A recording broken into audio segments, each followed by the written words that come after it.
말 그대로 종교와 사회관계를 연구하는 학문이다 이렇게 보셔도 될 것 같고, 또는 저도 평생 교회 다닌 사람이지만 우리가 교회 안에서 세상을 내다보는 게 자연스럽잖아요. 근데 한 방향으로만 내다보게 되면 객관적이지 않고 또 자칫 우물한 개구리가 될 수도 있습니다.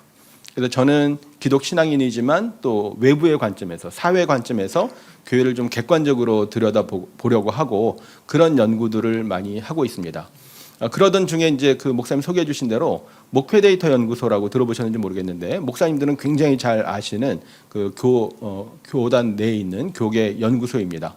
목사님들에게 주로 여러 가지 이제 그 데이터들을 가공하거나 만들어서 이제 제공을 하고 있는데, 저도 거기 이제 연구위원으로 참여하면서 최근에 한국교회 트렌드란 책이 3, 4, 5, 6 4번 나왔네요. 이제 2027년 준비를 하고 있습니다만, 그 책에 이제 연구위원으로 들어가서 글도 같이 쓰고, 또 목사님 소개해 주신 대로 학교에도 21세기 교회 연구소라고 있어서 또 같이 협력해서 여러 가지 교회 관련 조사도 하고 세미나도 하고 그렇게 하고 있습니다. 이렇게 말씀을 드리는 이유는 이제 오늘 제가 좀 강의하고자 하는 내용들이 주로 이제 그쪽에서 많이 만들어진 그런 데이터들을 중심으로 해서 좀 소개해 드리고, 한국 사회 변화, 또 한국 교회 변화, 그럼 우리는 어떻게 해야 될까, 이런 말씀을 좀 나누고자 합니다.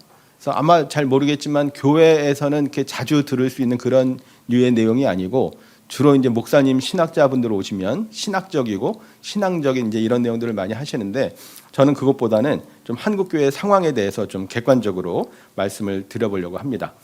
PPT가 있고요. 내용이 좀 많아서 좀 빨리빨리 넘어가면서 이렇게 좀 데이터를 중심으로 해서 설명을 드려보도록 하겠습니다. 먼저 한국 사회 변화에 대해서 좀 살펴보도록 하겠습니다.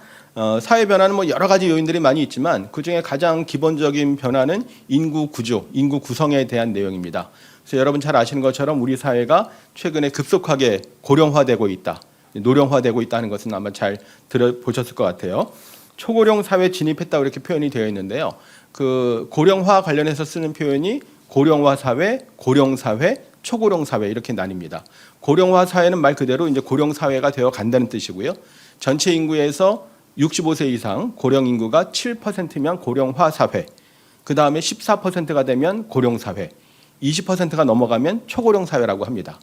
근데 우리 사회가 초고령 사회가 됐죠. 네, 아마 작년에 된 것으로 알고 있습니다만, 그래서 우리 사회가 이미 초고령 사회에 들어갔고요. 2025년에 초고령 사회에 진입이 되었습니다. 그렇게 되니까 이제 전체 인구 중에 고령 인구가 많다는 얘기고요. 그 얘기 이제 뒤에서 좀 말씀을 드리겠습니다만, 기대 수명, 전에는 평균 수명이란 말을 많이 썼는데 요즘에는 비슷한 개념이지만 기대 수명이란 말을 쓰는데, 네, 80세에서 84세, 이제 앞으로 85세까지 기대 수명이 될 거라고 얘기를 하고 있습니다. 기대 수명이 이제 그 나이까지 살 것으로 기대된다는 얘기니까 실제로 이제 그보다 더 많이 사시는 분들이 많이 계시죠. 실제로 주변에 90세, 100세까지 사시는 분들이 계셔서 100세 시대다 이런 얘기도 하고 있지 않습니까? 그러니까 지금 중위 연령이, 중위라고 하는 것은 전체 나이 중에 딱 중간에 해당하는 나이인데, 중위 연령이 46세로 지금 통계가 잡히고 있습니다. 우리나라 전체 인구 중에 중간에 해당하는 나이가 46세니까 혹시 여기 40세 계신지 모르겠습니다만 40세면 아직 우리나라 중간에 도달하지 않은 상대적으로 젊은, 옛날에 40세 하면 이제 불혹이라고 해가지고 완전히 어른이 된 것으로 생각했는데, 지금 40세는 아직 중간 나이에 해당하지 않은 비교적 젊은 나이라고 할 수 있습니다. 아시는 것처럼 뭐 40대에도 미혼인 경우들도 꽤 많이 있지 않습니까? 그렇게 이제 인구 구조가 많이 바뀌고 있다는 얘기고요. 네, 이 그래프를 보시면 실제로 이제 그 유소년 인구 대비 고령 인구 비율이 어떻게 되는지, 이것은 이제 노령 지수라고 합니다. 네, 그 막대 그래프가 있고요. 아래에 있는 노란색이 유소년, 어린 인구고요. 위에 진한색이 노년 인구입니다. 노년 인구가 적었는데 점점 많아지죠.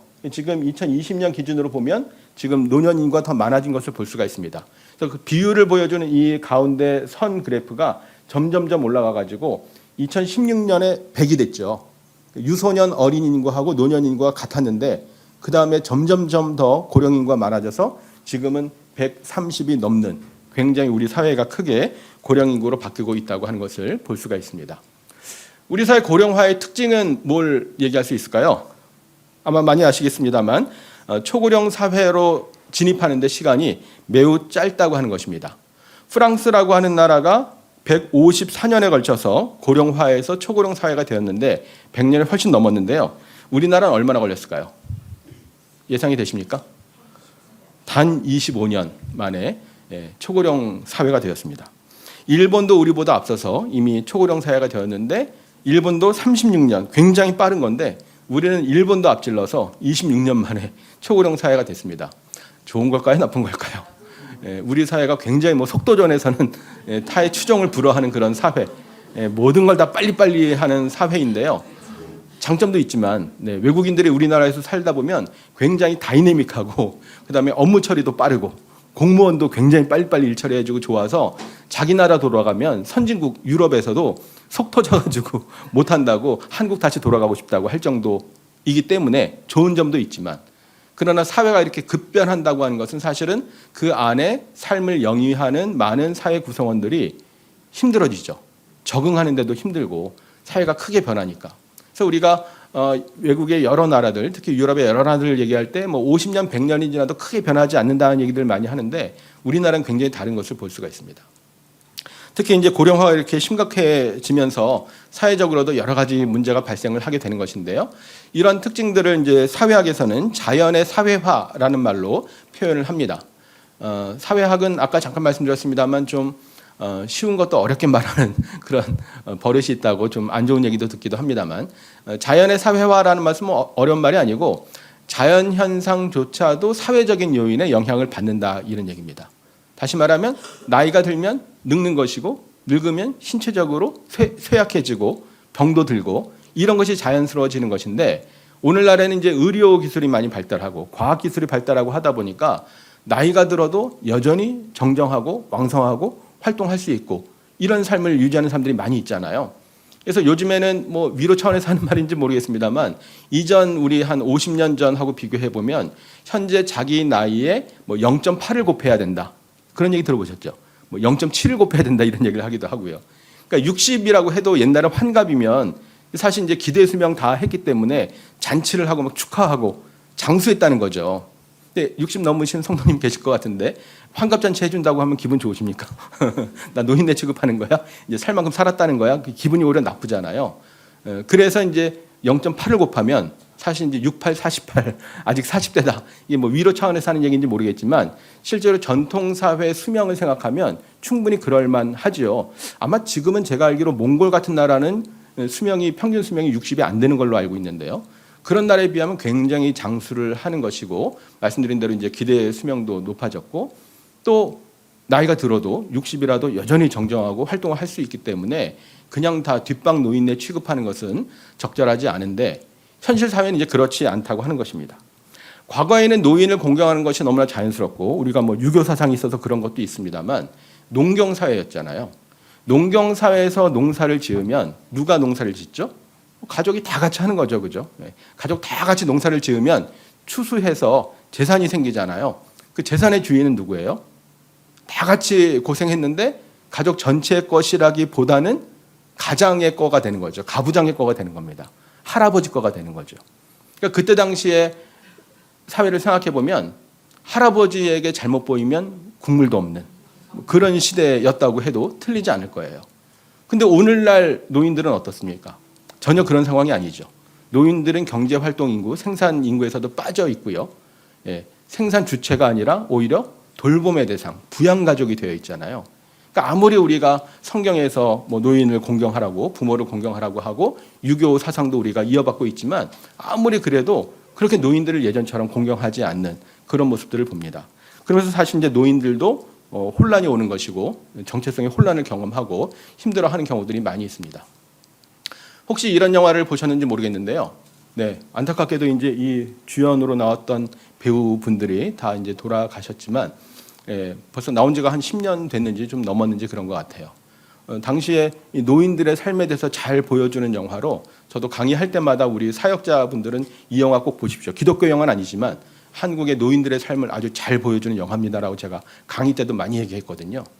시간상 다 소개해드리긴 어렵지만 노인들이 아까 말씀드렸던 것처럼 기대 수명은 늘어났지만 현실적으로 좀 쉽지 않은, 녹록치 않은 그런 삶을 살고 있는데, 뒤에도 말씀드리겠습니다만 우리나라에서 큰 사회 문제 가운데 하나가 이제 자살 문제거든요.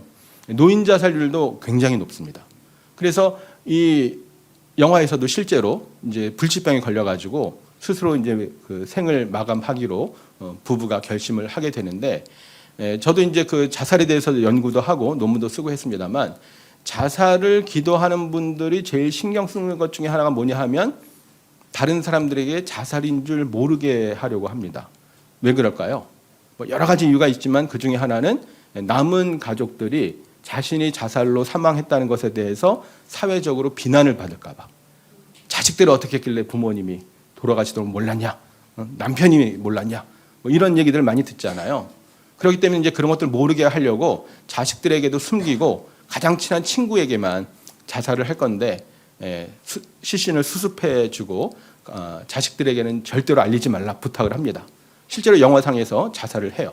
그래서 이제 이순재 씨가 그 친구로 나오면서 시신을 수습하고 아들에게 연락하고 이제 장례를 치르는데, 아들은 진짜 모릅니다. 그러니까 친구들이 물어보는데 왜 갑자기 돌아가셨냐고, 모르겠어. 그냥 주무시다 갑자기 돌아가셨어라고 하니까 친구들 반응이 어땠을까요? 우리나라에서 노인들이 꽤 오래 사시고 큰 병 치레 없이 주무시다 돌아가시면 뭐라고 하죠? 호상이라고 하잖아요. 친구들이 호상이네, 호상이야 하면서 굉장히 밝게 웃으면서 좋아라 합니다. 근데 실제 사실을 알고 있던 이순재 씨가 막 소리를 지르면서 역정을 내면서 사람이 죽었는데 호상이 어딨냐고 그렇게 난리를 치던 모습이 굉장히 가슴 먹먹하게 하는 그런 장면이었는데요. 실제로 우리나라의 노인들의 삶이 굉장히 좀 척박하고 녹록지 않은 것을 보여주고 있습니다. 그래서 이제 노인 사역에 대해서도 얘기를 많이 하고 있습니다만, 앞에 말씀드렸던 것처럼 나이가 들었지만 여전히 정정하고 일을 할 수 있는 분들이 많이 있기 때문에 단순히 이분들을 뭐 뒷방 노인네에 취급하거나 단순히 돌봄의 대상으로 하는 것보다는 이분들이 여전히 뭔가 일을 할 수 있도록 해주는 것도 굉장히 중요하거든요. 그래서 노인 사역을 좀 이원화할 필요가 있습니다. 우리가 이제까지 알고 있었던 좀 어려운, 형편이 어렵고 거동도 좀 불편한 분이 계시다면 당연히 여전히 돌봄을 잘 하는 것이 중요하지만 뭐 일시적으로 하기보다는 좀 체계화해서 지속적으로 하는 게 중요하고요. 또 사실은 그렇지 않은 여전히 왕성한 활동을 할 수 있는 분들이 많이기 때문에 이분들을 돌봄의 대상으로 생각하기보다는 오히려 돌봄의 주체가 돼서 여전히 본인들이 할 수 있는 그런 사역들을 할 수 있도록 만들어주는 게 교회에서도 중요하죠. 요즘에는 신중년, 신노년 이런 말 많이 쓰죠. 액티브 시니어 이런 말도 씁니다. 시니어지만 여전히 뭔가 활동을 할 수 있기 때문에 교회에서 연세 드신 분들이 현역에서 현직에서 했던 여러 가지 전문성을 살려서 그런 사역들을 좀 지속적으로 할 수 있도록 해주는 것도 중요하다고 생각이 듭니다. 네, 주제들이 많아서 또 다음 주제로 넘어가 보도록 하겠습니다. 네, 가족 구조가 이제 또 변하고 있는데요. 가족 구조에 대해서 보시면 우리나라에서 이제 그 이제까지 생각했던 정형화된 그런 가족들과는 좀 다르게 비정형 가구가 크게 늘어나고 있는 것을 볼 수가 있습니다. 네, 방송실에서 대충 이렇게 좀 넘겨주시면 좋겠는데 잘 안 넘어가네요. 네, 비정형 가구라고 하는 것은 말씀드렸던 것처럼 우리가 정형화된 가족이라고 했을 때 일반적으로 생각하는 가족은 4인 가족 많이 생각하시죠? 부모와 자녀 둘 정도 있는, 뭐 오랫동안 우리가 그 앞에서 제가 시간상 이제 저출산 얘기는 하지 않았습니다만 가족 계획 정책으로 인해서 이제 두 자녀 갖는 그런 그 캠페인도 많이 했잖아요. 아들 딸 구별 말고 둘만 낳아 잘 기르자 뭐 이런 얘기를 많이 했기 때문에 부모와 자녀가 있는 4인 가족이 좀 표준화된 정형화된 그런 가족으로 생각했지만 실제로 이제 우리나라에서 그런 정형화된 가족이 아닌 가족들이 굉장히 많은 것을 볼 수가 있습니다. 실제로 가구원 수를 보더라도 1인 가족이 가장 많은 비중을 차지하고 있습니다. 1인 가족은 말 그대로 혼자 사는 사람이죠. 물론 그중에는 독신도 있고요. 또 결혼을 했지만 또 혼자 사는 그런 경우도 있고 또 여러 가지 이유로 혼자 사는 가족들을 다 포함해서 독신자 포함해서 1인 가구라고 하는데 보시는 것처럼 35% 정도가 됩니다. 전체 우리나라 가구 중에 3분의 1은 혼자 사는 사람이에요. 그래서 아시겠지만 그 예능 프로그램 중에서도 뭐 나 혼자 산단가 뭐 이런 거 있잖아요. 굉장히 장수 프로그램이 됐죠.